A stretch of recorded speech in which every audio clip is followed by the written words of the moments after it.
우리의 기대와 우리의 능력과 우리의 노력보다 결과가 큰 대로 우리를 인도한다는 차원에서 기독교 신앙은 극적입니다. 그 결과가 늘 극적입니다. 그러나 그것이 극적이라는 이름으로 우리가 아무것도 하지 않도록 놓아둔다는 뜻은 아닙니다. 우리는 이해할 수 없는, 그리고 해결할 수 없는 고통스러운 하루하루를 보내야 될지도 모릅니다. 사실은 다 그런다고 저는 생각을 하지만 그러면 혹시 형편이 좋으신 분들이 불안해할까봐 이렇게 확 그렇게 갖다가 쓸어 담지는 못하겠습니다. 호세아는 본인은 전혀 마음이 없는 일에 부름을 받습니다. 괴로운 인생을 살아야 합니다. 원치 않는 여인과 결혼을 했었고 처음부터 그 여인이 자기를 버리고 도망을 갔는데 가서 다른 남자와 사는데 그 여인을 다시 데려와야 합니다. 그것은 하나님의 마음이고 하나님이 우리에게 가르치고 싶어하는, 알게 하시고 싶어하는, 그리고 우리로 하여금 그것으로 인하여 만들어지는 어떤 길로 우리를 부르고 있다는 뜻입니다. 신앙 현실은 괴롭습니다. 답이 없는 일들로 반복되고 있을 수 있습니다. 하나님의 마음을 배우는 것입니다.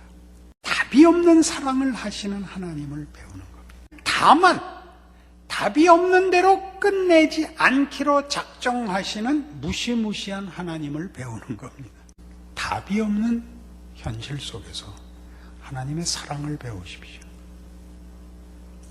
여러분이 끌어안을 수 없고 원하지 않고 진저리가 처지는 현실을 하나님의 사랑으로 껴안는 연습을 하십시오. 하나님의 무시무시한 사랑인 줄 알고 감내하십시오.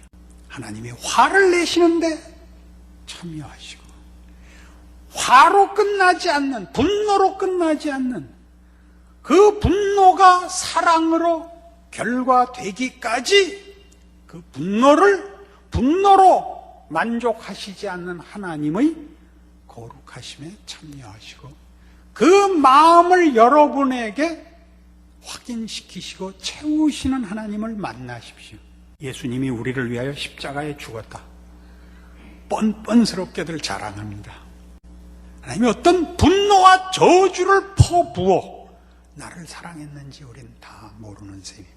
진저리 치는 현실을 하나님이 걸어 싸매어 포기하지 않으사 기어코 그 사랑을 이루시고야 말았다는 것으로 이해하지 않는다면 여러분은 예수님이 나를 위해 십자가를 지셨다는 말을 사실은 가장 중요한 데서 모르는 것입니다. 하나님이 누군가에 대하여 우리에게 요구하는 하나님의 사랑과 신앙이 무언가에 대하여 우리는 너무 비상적입니다.